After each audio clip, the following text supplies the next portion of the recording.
Good morning, everyone. Good morning and welcome. Today is May 16th, 2021, and our topic today is This Too is God. So, we're actually going to be talking about those aspects of life that are sort of the unbuilding part of life that we might call negative experiences. And is we say it's all God, it's all God. And so we're saying this too is God. So that's our topic. And I'm going to start with a reading of an affirmative prayer by Ernest Holmes, our founder.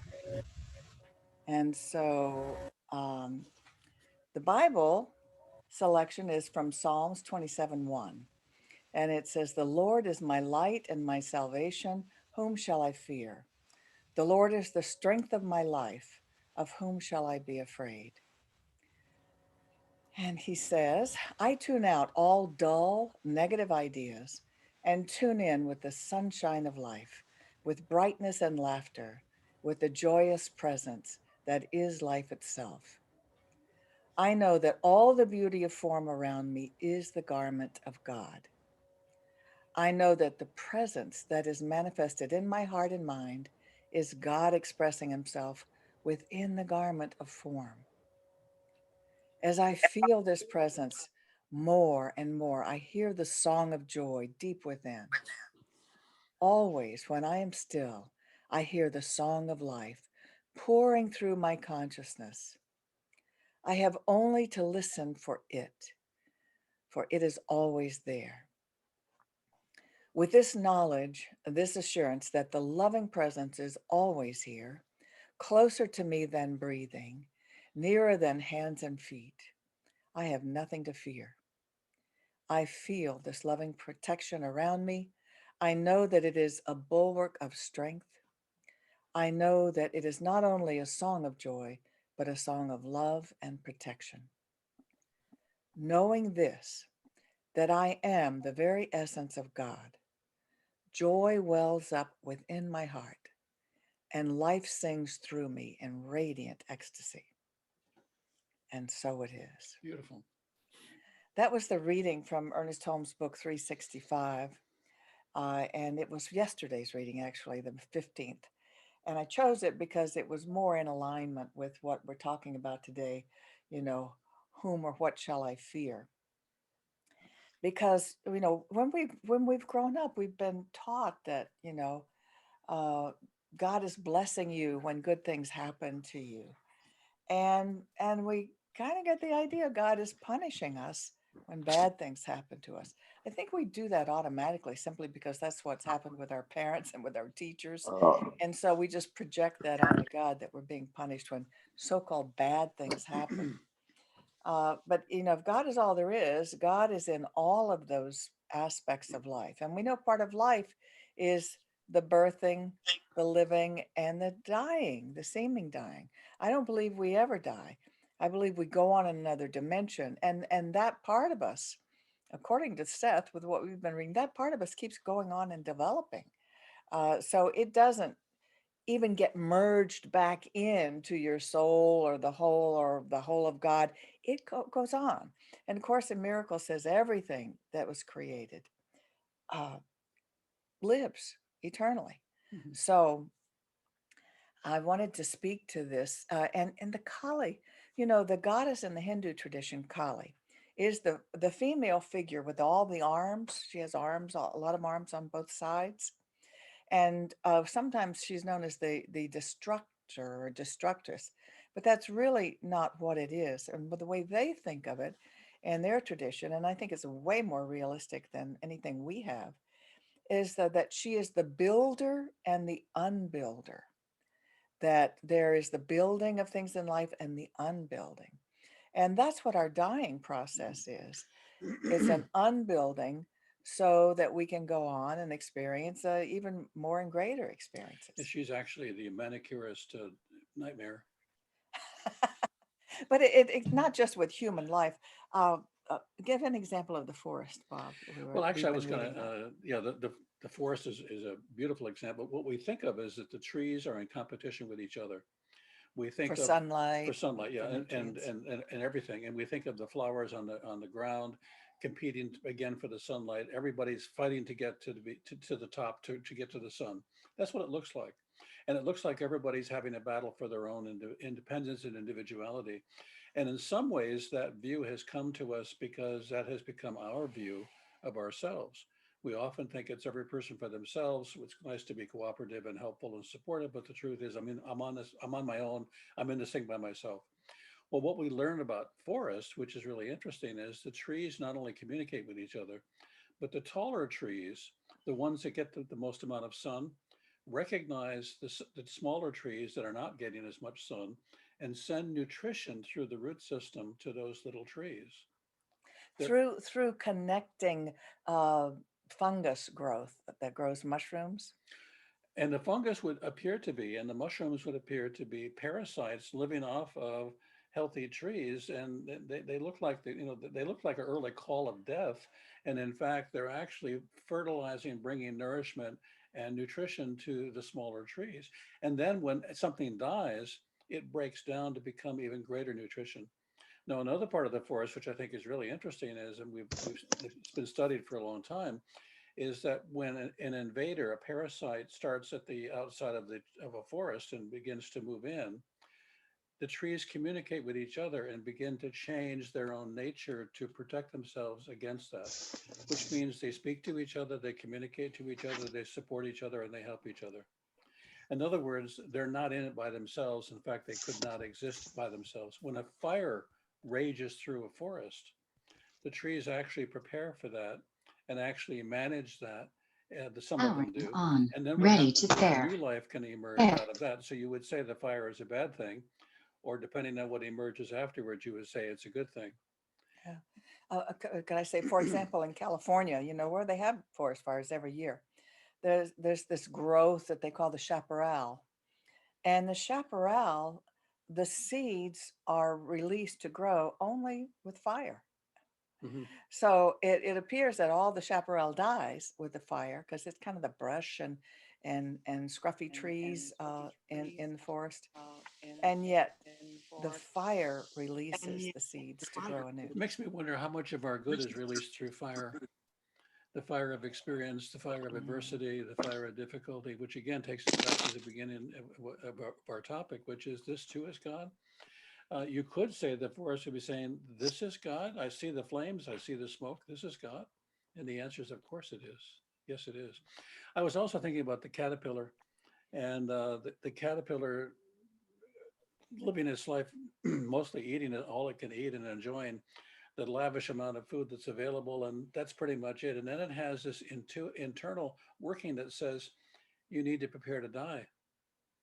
And I don't know what caterpillar would say, this is a good thing.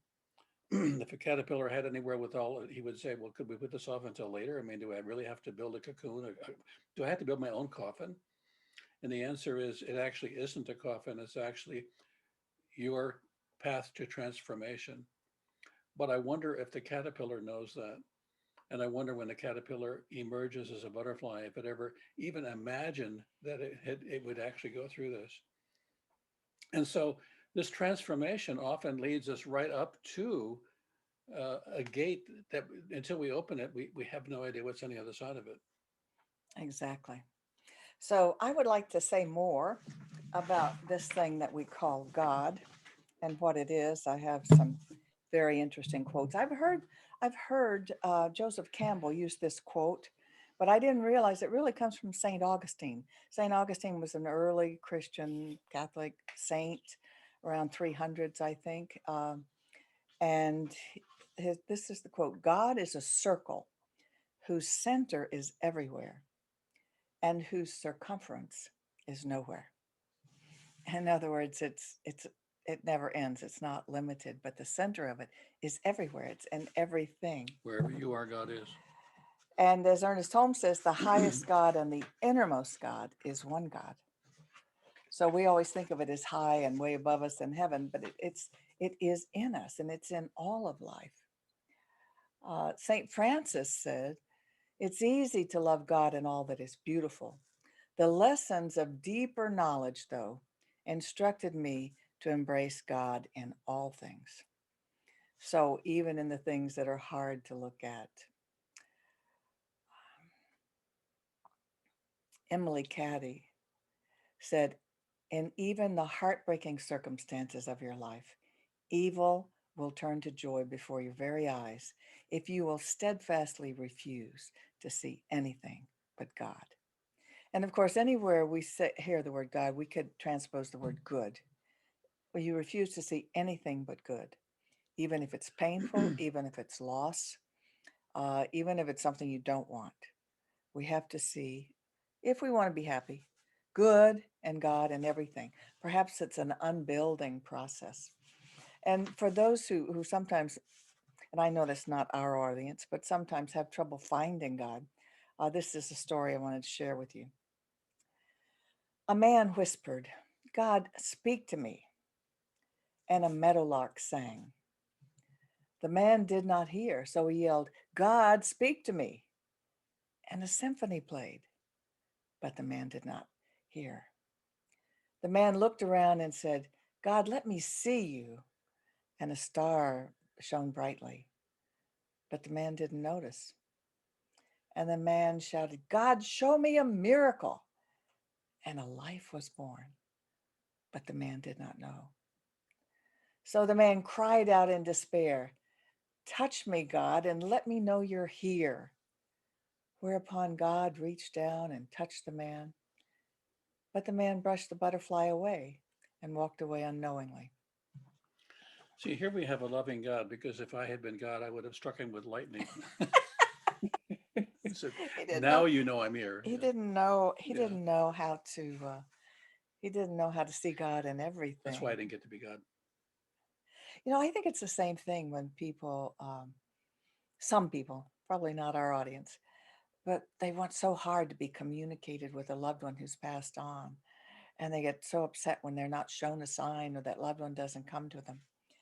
And yet I find just when I go within and in meditation, uh, I I have communication with my dearly departed, my loved ones.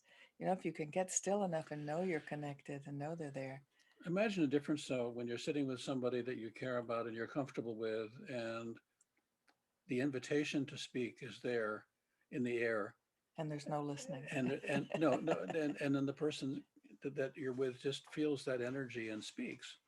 Imagine reversely that you're sitting there thinking, you've got to speak, you've got to speak, you've got to say something important, you've got to say something kind and wonderful, you've got to help me fill this terrible void that I feel. That's really not the energy that allows the kind of speaking that you're talking about. And Right. so we really need to be in a peaceful state. We need to be in an open and willing state rather than in a desperate, longing, desiring state where we demand in a sad but powerful way that we get something because we need something. Exactly. So I have a quote from Seth in the book Seth Speaks, and it's about this interconnectedness of life. And he says, all of existence and consciousness is interwoven. Only when you think of the soul as something separate, something different, and therefore closed, are you led to consider a separate God, a personality that seems to be apart from creation. All that is, that's all capitalized, all that is part of creation, but more than what creation is. And that reminds me of what Ernest Holmes said, which is, God is in everything, but is not absorbed by everything. In other words, is everything and is still greater than that. It's not absorbed by its creation. Um, if it were absorbed by its creation, that would be called pantheism, God in everything. And that was an early belief that we call, um,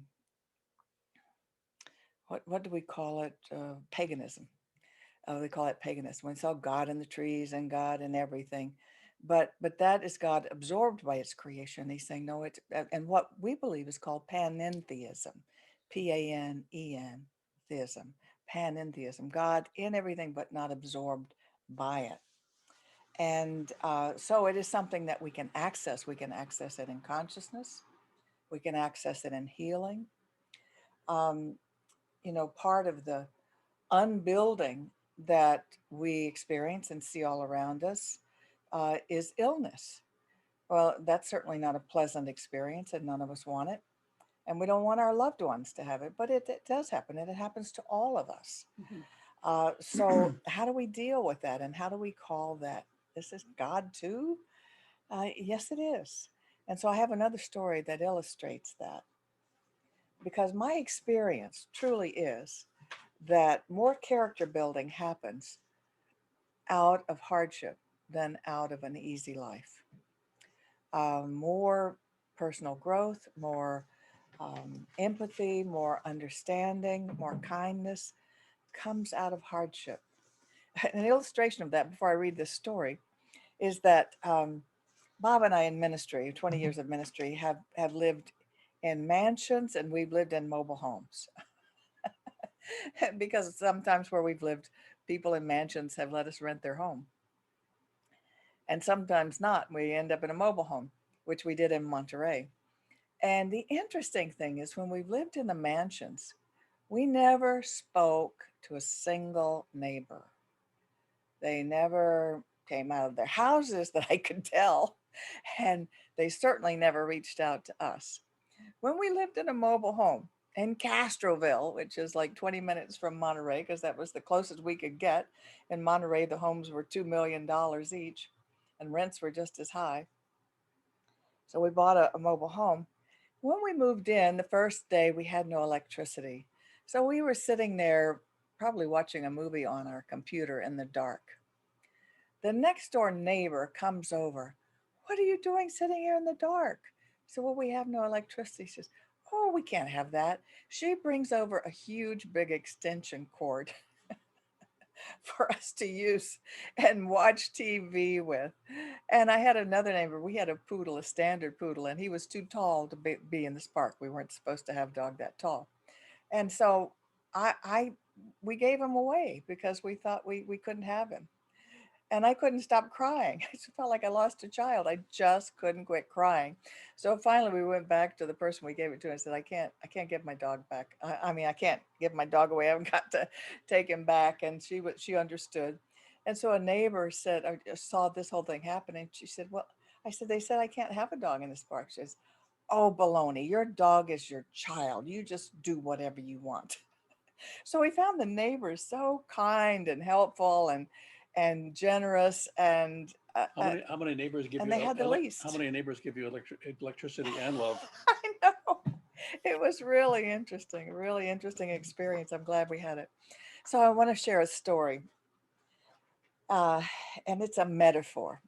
So it says, a woman was studying the book of Malachi from the Old Testament in the Bible and took a particular interest in chapter 3, verse 3, which says, quote, "He will sit as a refiner and purifier of silver," unquote. She was puzzled by the verse and, wanting to understand the process of purifying silver, visited a silversmith. As she watched the man work, he held a piece of silver over the fire and let it heat up. He explained that in refining silver, one must hold the silver over the fire, and it was hold it in the middle of the fire where the flames were the hottest, as to burn away all the impurities. The woman thought again about the verse. He sits as a refiner and purifier of silver. She asked the silversmith if it was true that he had to sit there in front of the fire the whole time the silver was being refined. And the man answered yes. He not only had to sit there holding the silver, but he had to keep his eye on the silver the entire time it was in the fire. If the silver were left even a moment too long in the flames, it would be destroyed. The woman was silent for a moment, and then she asked the silversmith, "How do you know when the silver is fully refined?" He smiled at her and answered, "Oh, that's easy.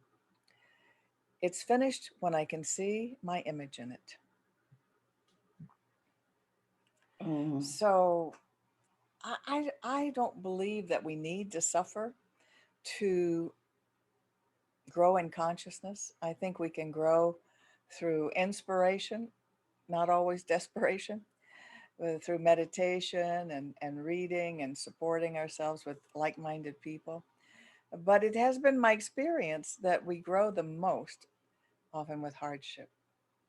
So, Bob, did you want to share your story about working with silver? Yeah, my first job at a factory when I was 16, I had to quit school and go work at a factory to help support the family. And my first job was actually as an enameler. And what that meant was I would take a piece of a ring, a class ring, or a medallion, or any number of things that were being manufactured. They were in silver or gold, and then put the enamel on it with a brush, and then you have to put it in an oven. And so I would put it in the oven. The oven was 1600 degrees. And so you open the door of the oven and this huge amount of heat comes out, which is very menacing. And you put it on a tray and then you put it gently in and you have to watch it very carefully. I hadn't done the job long enough to know that I needed to watch it very carefully. So I put this medallion in, it had enamel How on it, big was it? about a good 6 inches in diameter. Or no, about 3 inches in diameter. I put it in carefully, closed the door, got a cup of coffee, came back, opened the door, and it was gone. Totally melted, just disappeared. Melted, evaporated. It evaporated. Yeah, somewhere in the ethers there is a silver medallion now still floating. Uh, Of a saint, no doubt. right? Yeah. So well, and we did lots of medallions for all of the Catholic Church. So probably I will go to hell. Uh, because it was a religious, some sort of a religious ornament, and so we celebrated this particular religious saint by evaporating. I feel terrible even now thinking about it. Uh, but the attention that we need to give a thing, and that takes me to another piece. I've been making a lot of art, as a lot of you know, because I'm an artist. And one of the pieces that I posted on my Facebook, if you get a chance to go take a look at it, please do. It's called Cosmic Smoke and Mirrors. And the reason I call it Cosmic Smoke and Mirrors, and this is for me the big lesson of the week, is that I took a photograph of smoke, just a small photograph of a stream of smoke. That's all. And I took it into Photoshop where I work, and I began working with it and transforming it and changing it and transforming it, which meant I pressed it down together and multiplied it, and pressed it down and multiplied it and cut it and divided it and continued to work with it. But what happens is when you do this is you lose the appearance of the smoke. You lose the appearance of the shape and the form that you're familiar with. What evolves out of that is an entirely new and far more intricate and far more beautiful shape and form than you could have imagined. But then when you press it down and cut it again and again and again, you lose those beautiful patterns, and new patterns evolve that were there in the background that are now present for you to see. After 10, 12, 15, 20 generations, you have an entirely different looking piece, but you never have a piece that's more than the smoke that you had in the beginning. And I thought that's a powerful metaphor that this smoke, this translucent smoke that I was working with, evolved into this most beautiful design, but it was never more than smoke, and it was always a lot more than smoke. It had the chemistry of possibility. It had the chemistry, and when you give it the attention and intention, and I was reminded of Luke 6:36-42, and and I'm not much of a Bible scholar, but that one in particular, which basically says that when you give your attention and attention to something, it multiplies, it grows. And when you give that attention to something like smoke, just smoke, something that you could even say is not there, when you give your attention and intention to it, it transforms into something magnificent. Imagine that your thoughts are like smoke, and that when you work with those thoughts, you divide and multiply, you edit and review, you give love and attention to those thoughts. What happens to them becomes so substantial and so beautiful and so inspirational that you can't take your eyes off it. It's really an extraordinary. So it was an extraordinary experience in doing this. I did out of this one stream of smoke, one photograph of smoke. I have, I think, probably 25 different pieces, all of which are more and more complex, each of which changes and transforms. And if you were to look at the last piece, you would say that it isn't like the 10th or the fourth or the third. You would never say it had anything to do with the first one. So on the Facebook page, I actually did that design, and then I reintroduced the smoke into it. So we have the beginning and the end. But most of us don't ever get a chance to remember the beginning because when we were babies, we don't remember much of what happened. And when we get to the end, we've lost enough of our mind that we don't know what's going on anyway. And so it's a mystery. The beginning and the end are both mysteries to us. And we're somewhere in the middle. It's time for us to close. Oh, you're kidding. So let's do a closing treatment, okay? Okay. All right. So join with us in this closing prayer and let's know the truth of our being, which is there is but one God, one source that is everywhere present. It is pure love. We know that it is there in our hardships and in our successes. We know that it continues when we are no longer on this plane. We know that all of life is good and very good. We give thanks for knowing this. We release, and together we say, and so it is. You can do an offering. Yes, so I'm going to end this recording. You know what? I'm not sure we ever started.